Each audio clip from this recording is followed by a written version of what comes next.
This is Sharon, Barb, Kathy. They're all here to view the presentation. Let me make sure this is recording. I get paranoid. Okay. All right.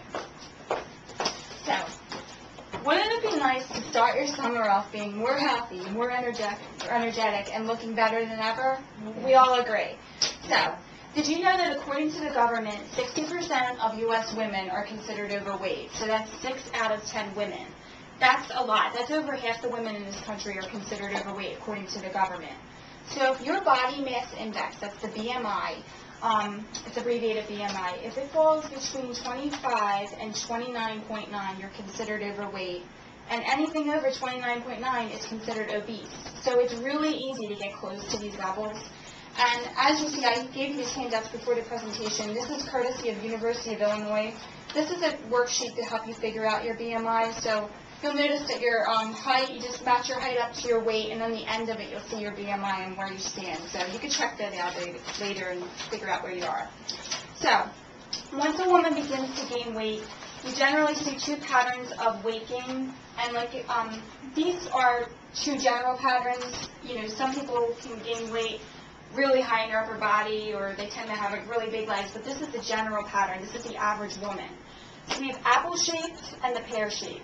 The apple-shaped, the woman tends to gain a lot of weight in the torso area, abdominal area, tends to, for some reason, it tends to hoard in this area. The limbs stay skinnier, but there's more weight. There's a more ratio of weight in the midsection. So you get a round apple shape. Pear shape, you see it in the lower thighs, the butt, the hips, and you stay thinner up top. And that's what my whole family seems to say. Oh, I got a big butt. Like, that's all you ever hear in my family. So that seems to be the genetic disposition in my family. But they say the pear shape, they say less disease in the pear shape for some reason, more at risk when you have abdominal weight. They're really not sure why. So if you have 35-inch waist or higher, that's considered that you're more in the apple size. So 35 is pretty significant, and it's not that big, but it's not small either. So if you fall in that category, it's time to get moving. So with that, the problem is we're not young anymore. We're all over the age of 30. They say after 30, everything seems to go. Like your metabolism drops, you can't eat as much, you get more tired, more aches and pains. So I know when I was younger I could eat anything I wanted, and now it's like I can eat half that and I would look like it's like you could barely eat anymore. It's terrible. So you have to exercise, or else you can't enjoy yourself. Like, we all eat for our culture. We all celebrate with our families by eating. We eat every night at the table. It's like an event. Like, we all look forward to going to dinner. Like, oh, I can't wait to go to the Outback tonight. What are we going to get tonight? So it's like a big event in the American culture. So that's one of the problems. But it's not really a problem. That's what we do. But we just need to keep up with the lifestyle. We have to work out. So how do you do that? You have to start fighting it now. You have to join a gym and exercise. So it's like an epidemic. Weight gain is like an epidemic in this country. We need to fight it. You're going to want to eat a cheesesteak every now and then. Everyone wants to do it, so you got to get moving here. So how do we get started? How do you join a gym? On your daily travels to work, you're going to notice there's gyms everywhere. 2 to 3 gyms on average en route just to work. So you're not going to have a problem finding one. That's not an issue. Finding the right gym could be an issue. You want to find one if you want to go work out in the morning. Go find one that's near your work, because this way if you're working out and suddenly you realize you got to get into work for something, you're real close by. You don't have to worry about traffic. Or you could go on your lunch break. But if you tend to have to work out at night, like I know I have a daughter, I have to pick her up from daycare. I'm not going to go to the gym in the morning. I can't do it. So I'm going to want one near my house. That would be more ideal for me. So those are things to consider when joining the gym. Now, the reason the gym is better than working at home, there's so much more equipment.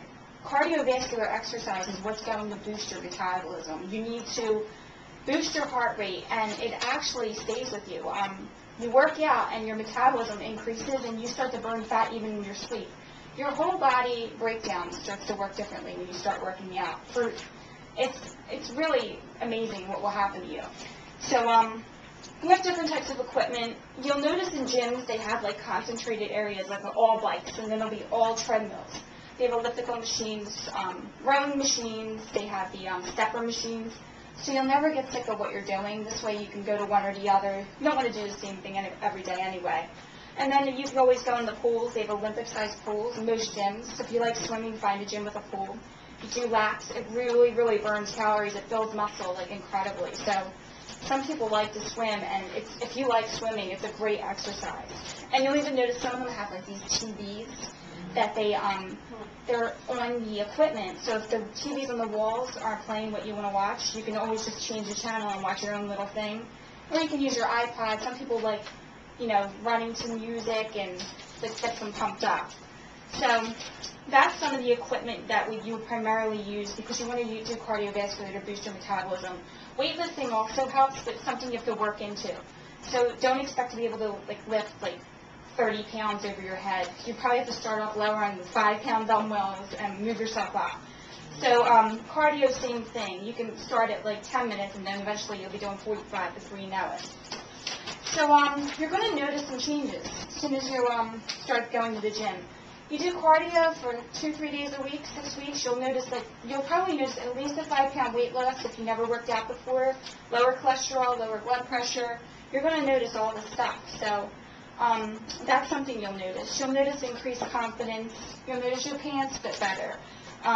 You'll notice that you're around people that have the same goals as you. They're motivated by the gym, and they have the same thing in mind. You'll make friends.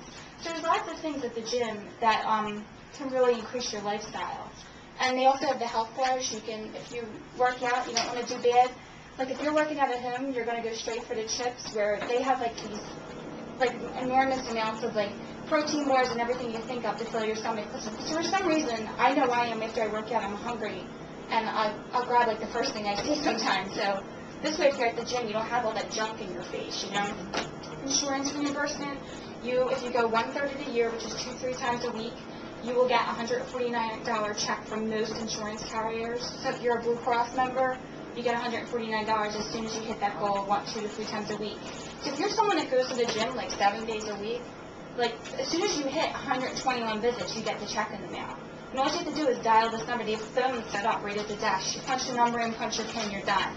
And then you can request a printout sheet showing your proof of payment right at the desk, just a way to back up that you've really been there. So that's that. So you get your money back. It only costs you $20 to $35 a month, and then you're getting half the money back. So you can't win. You can't lose on this. So picture this. You go to the doctors. You walk in, you're oh my God, look how great she looks. What are you doing? We got your blood work back, your cholesterol's lower, your blood pressure's down, you lost 5 pounds, what's going on? And you tell them you joined the gym, and they will be really happy to hear this. They'll commend you. They'll even want to know what you're doing, just so they can get there as well. Because even doctors sometimes have this issue. Once you pass an age, it's you can't keep it off. So what do we want to do this weekend? We're all going to go stop by the gym and check it out, see if that gym near your house is good for you. If not, go to the next gym. Like I said, they're everywhere. And then you're going to find a gym, and you're going to start exercising. And because we all need to do this, we all need to make this change in our life. You want a healthy life, you want to live long, you got to do it.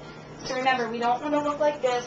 We don't want someone to describe you as a pear or an apple. You want to be described as a fine-looking woman. So get to the gym, join now. Thanks. Let me get you on camera. Kathy. Sorry, let me get away. Barb and Sharon. Thank you.